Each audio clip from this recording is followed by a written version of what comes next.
I was also wondering, when we talked about cutting our expenses, one of the last summit you heard, we held in Abuja, talked about tough decisions. And one of the criticisms, or one of the worries for some people for that particular summit was the fact that, there were yet to be ministers appointed as at that time. Do you think that has had any effect on, perhaps government's reluctance or perhaps a seeming slowness in taking some of the recommendations from that last summit? No, in fairness to the ministers who've been interacting with them, all of them have, I know to a large extent, national planning is shared some of the conclusions with them, and a few of them are already begun engaging us. And we're looking at what can we do to ensure we diversify, how do we ensure wholesome reliance on importation. Those discussions are going on.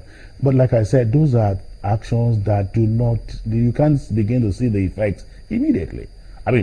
Take how much we spend on medical tourism, on schools, on importation. Those ones are not going to stop overnight. There's a little lag, timing for those ones to happen. So how do you deal with the short-term problem?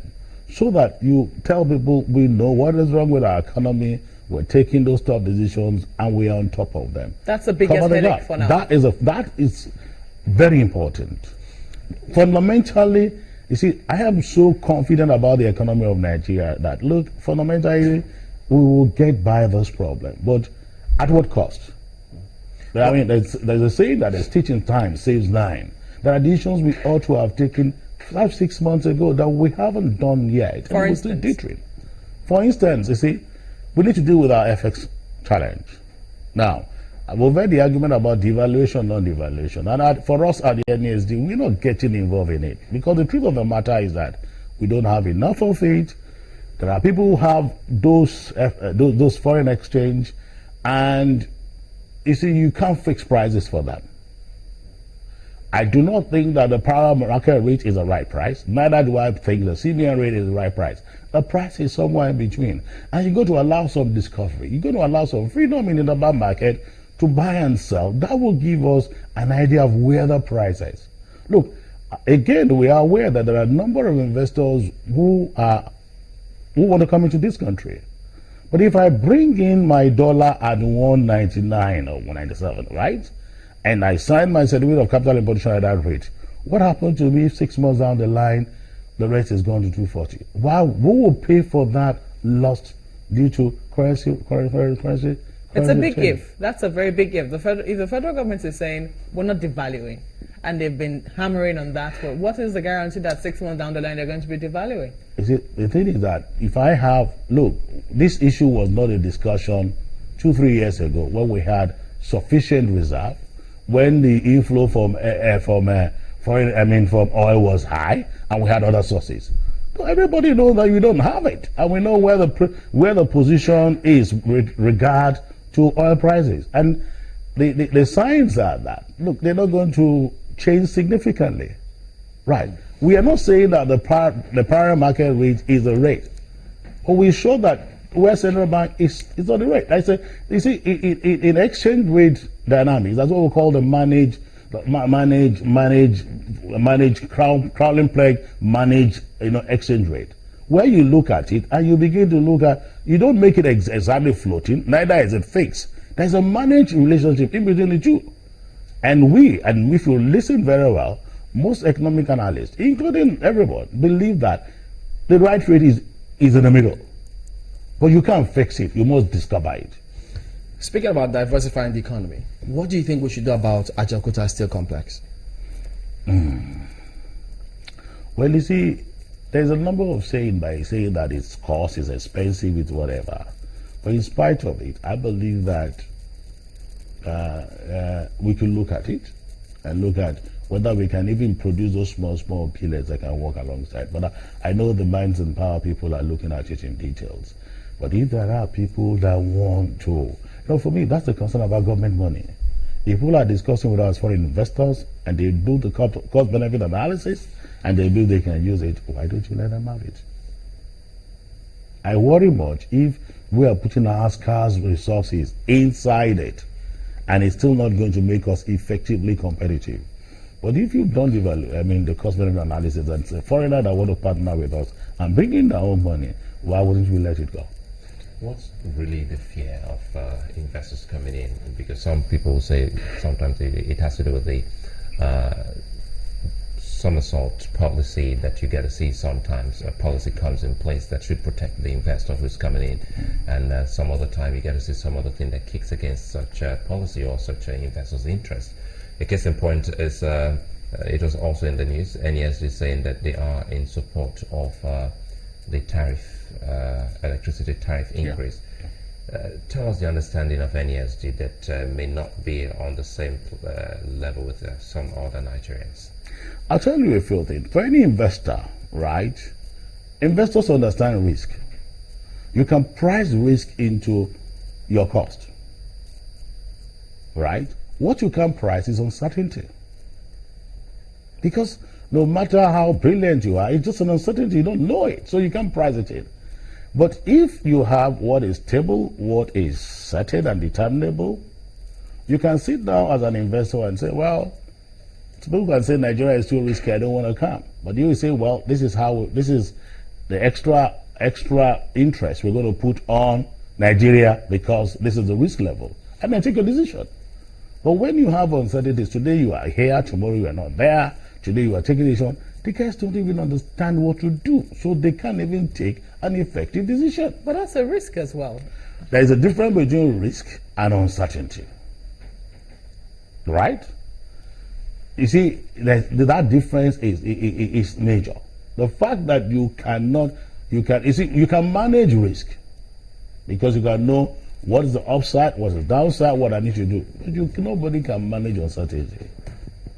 Which is why we're saying, let's know our risk. If you know what the risks are, somebody will say, our tolerance level is this low, so we won't come to your environment. And they won't come. Some will say, we have a high tolerance level, but because of our high tolerance level, we're going to charge you X, Y, Z, and they will come. Where do you think the private sector is at the moment in terms of the level of competence, involvement with the government to move certain industries forward? I believe that we are talking, right?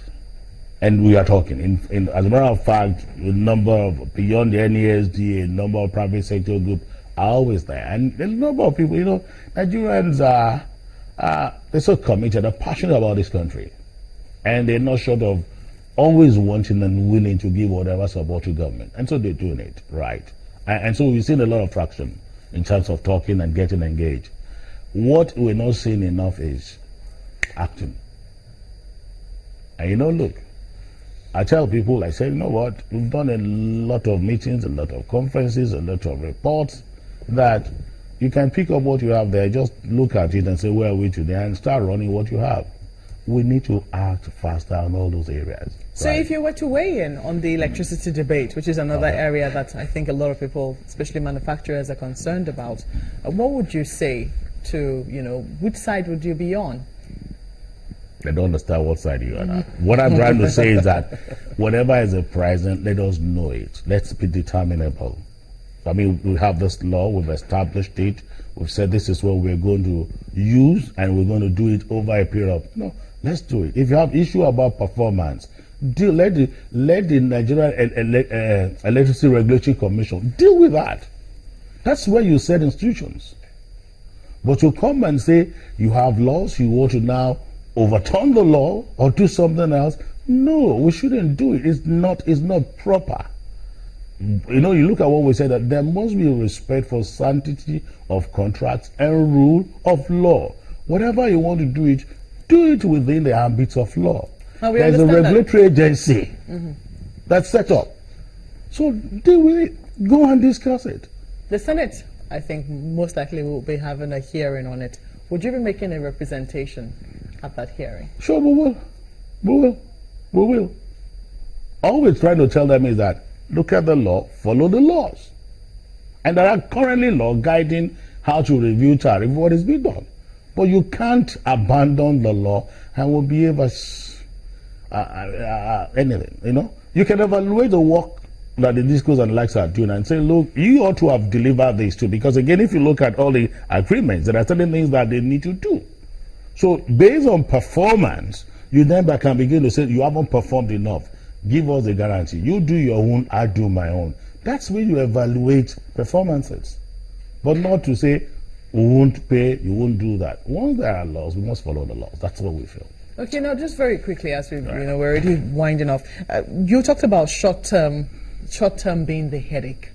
What are some of the options that we're looking at for the short term? Where do we get the money to cover the gap? I mean, you can wake NESG up. We believe that the petroleum sector should be wholly deregulated.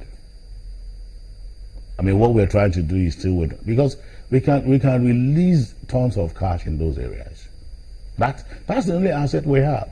We should look at how we are funding it and release tie down cash.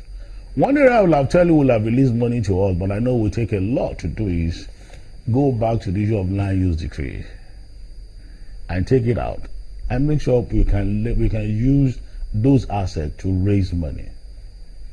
It's a short-term measure. There are many assets of government that are lying fallow all over the place that are not bringing in cash. We can look at how, whether it's through concessioning or whether it's outright sale, we can raise money. Those we can use with it. And then, more importantly, if we deal with our environmental business, let's deal with our FX regime. Let's make it a lot open. So those monies that are outside, that the foreign investors are in doubt about, they'll bring them in. You see, beyond the president going around and having bilateral discussions with government and co, there are many private investors. In fact, beyond those private investors, there are Nigerians in the diaspora. Diaspora repatriation is huge. But do you think they will exchange the money they are bringing in at 199 or whatever rate the market is saying today? That's food for thought. We'll anchor on that. Mr. Jayola is the DG, NESG. Thank you for coming on this morning. My pleasure.